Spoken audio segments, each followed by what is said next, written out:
Привет. Давай поговорим честно, на чистоту так. Большинство залетает в трейдинг как в казино.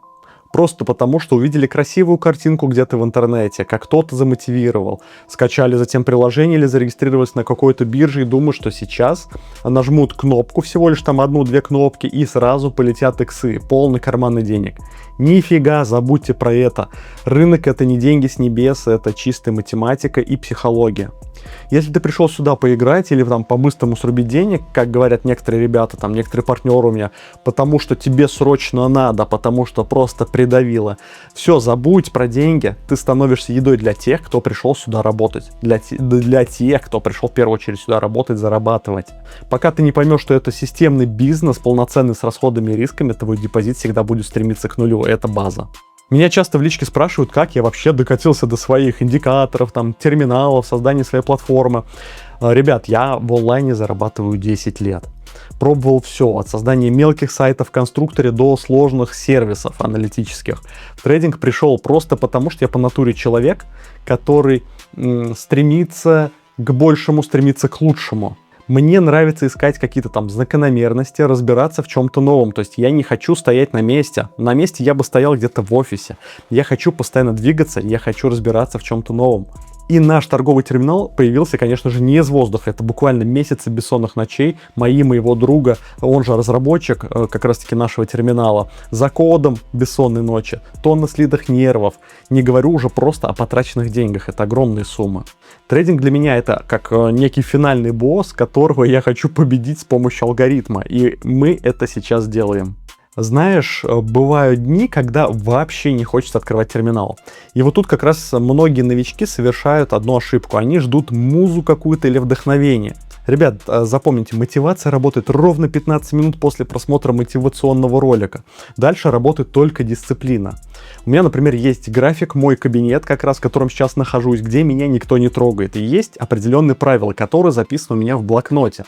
Неважно, какое настроение. Если алгоритм у меня говорит просто вот входи в сделку по моей стратегии, я вхожу. Если нет, я иду копаться в других рабочих делах там или иду отдыхать. И только так мне это приносит деньги. У тебя же, кстати, бывало, наверное, такое, вот у любого, кто смотрит данное видео. Вот смотришь, как свеча улетает вверх. Вот ты хотел зайти вверх, и она улетает без тебя прямо, вот руки чешутся запрыгнуть. Это называется как раз-таки фома. Самая дорогая эмоция в мире. Я раньше тоже так обжигался. Я смотрел на график, и мне хотелось поскорее зайти в эту сделку. Сейчас же я смотрю на это иначе. Рынок — это бесконечный поток. Одной возможностью просто больше, одной меньше, вообще плевать. Надо вам это запомнить, обязательно запомни.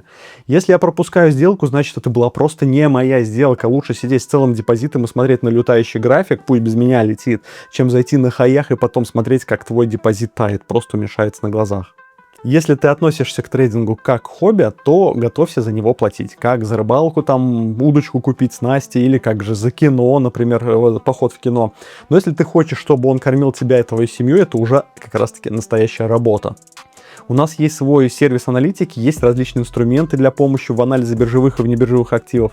Это как раз-таки наши инструменты, которые мы сами создаем. Я не балуюсь графиками там между делом.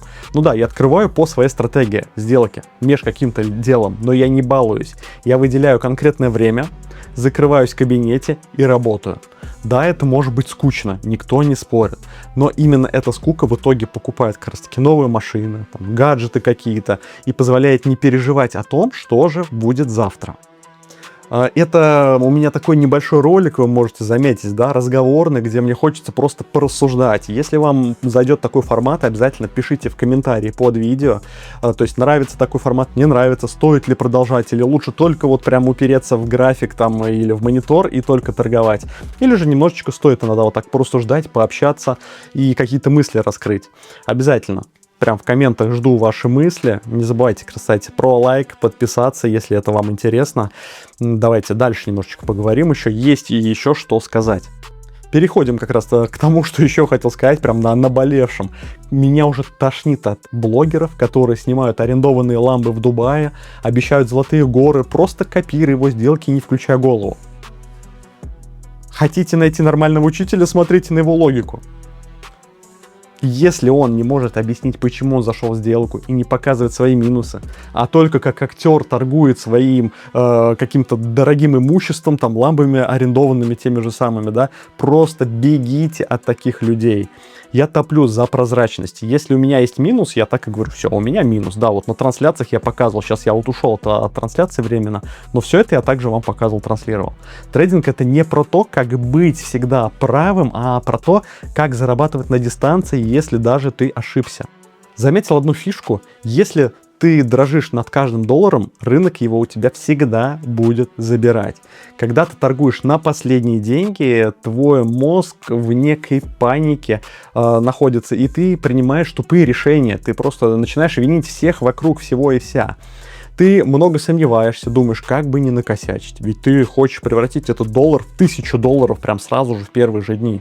Я перестроил, в свою очередь, голову таким образом, что деньги — это просто ресурс, по сути, как бензин в баке моей машины. И еще важный момент, многие про которые забывают, они работают только на рост депозита, а очень важно радовать себя. Просто заработал, купил себе новый, там, последний какой-то телефон, да, или там что-то в дом купил для своей семьи, порадовал своих близких. Мозг должен обязательно понимать, ради чего вообще весь этот стресс ты переживаешь, иначе у тебя просто-напросто 100% наступит выгорание. И ты в конечном итоге сольешь от усталости, просто вот не ощутив, не материализовав свои труды. Был случай, когда я нарушал все свои правила и шел в сделку просто на эмоциях. Ну, как быть, что греха таить, да, получается. То есть такое случается не раз. Вот, слил я в тот момент, например, очень прилично. Ну, назовем это так. Было ли мне обидно? Капец, как было обидно. Просто, когда ты теряешь свои кровно заработанные деньги, и их у тебя просто как фантик улетают. Но как раз именно такие случаи заставляют меня написать тот самый жесткий для себя алгоритм, который сейчас не дает мне совершать такие глупости. Да, я их совершаю, но именно глупости вот совсем детские я больше не совершаю. Ошибаться на самом деле это нормально. Тупо совершать одну и ту же ошибку дважды, там, трижды и постоянно долбить просто как стену по ошибкам своим. Рынок — это как раз таки самый быстрый способ узнать о себе и своих слабостях.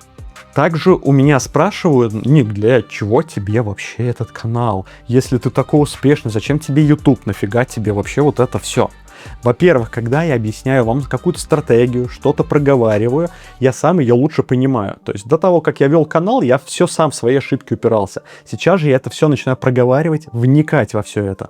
Во-вторых, мне именно по кайфу собирать вокруг себя адекватных людей, просто вот, ну, хороший круг общения выстраивать, тот, который я сам хочу. Я устал от того, что интернет просто забит, ну, сплошным скамом, давайте говорить прямо. Хочется показать именно, что можно зарабатывать честно, можно двигаться честно через как раз-таки свою голову и через код. Благодаря каналу я нашел крутых партнеров, крутых людей, которые мне по жизни сейчас там помогают, с которыми мы периодически двигаемся. И, конечно же, приобретаю горы нового опыта. И чувствую, что продолжаю именно расти в первую очередь. А ведь и одному расти скучно, вы можете, я думаю, понять, можете это представить.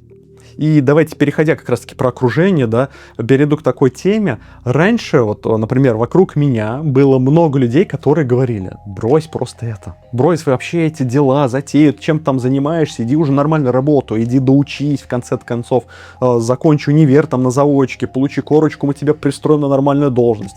Если бы я всех слушал, я бы до сих пор сидел в офисе за копейки, да, ну, вы понимаете, и занимался тем, чем надо, а не тем, чем мне самому хочется, не тем, что мне по кайфу.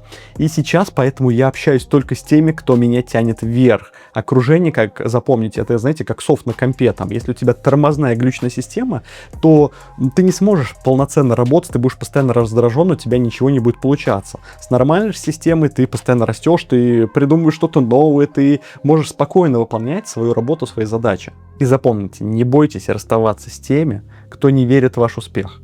Просто ищите своих людей, тех, с кем вам по пути, в мощных командах, в закрытых сообществах, везде, где есть движение. Пока.